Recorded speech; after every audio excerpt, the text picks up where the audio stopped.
கட்சி ஒன்றிணைய வேண்டும். 2 கோடி உறுப்பினர்கள் என்று சொல்லுகிறார்கள். ஆனால் அதிமுக வாங்கிய ஓட்டு 80 லட்சம் ஓட்டு. 1 கோடியே 20 லட்சம் பேர் கட்சி ஒன்றாக இணைய வேண்டும் என்று நினைக்கிறார்கள். இதிலிருந்து இன்றைக்கு திரு அண்ணன் எடப்பாடி பழனிசாமி அவர்கள் உணர வேண்டும். நாங்கள் பதவிக்காக இணைய வேண்டும் என்று சொல்லவில்லை.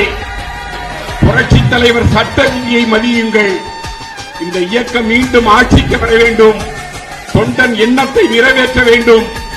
அதை யார் செய்யவில்லையோ ஏற்கவில்லையோ அவர்கள் சுயநலவாதிகள். இந்த இயக்கத்தை பற்றி கவலைப்படாதவர்கள். இந்த இயக்கம் நன்றாக இருக்க வேண்டும். தொண்டன் எழுச்சியோடு இந்த இயக்கத்திற்கு பணியாற்ற வேண்டும்.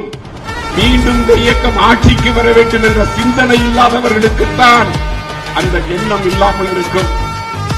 இந்த இயக்கம் ஆட தொண்டர்களின் எண்ணம் நிறைவேற 2026 அம்மா ஆட்சி தலைவர் ஆட்சி ஏற்பட ஒன்று இணைந்தால் வெற்றி உறுதி என்று பொதுமக்கள் பேசிக் கொள்கிறார்கள்.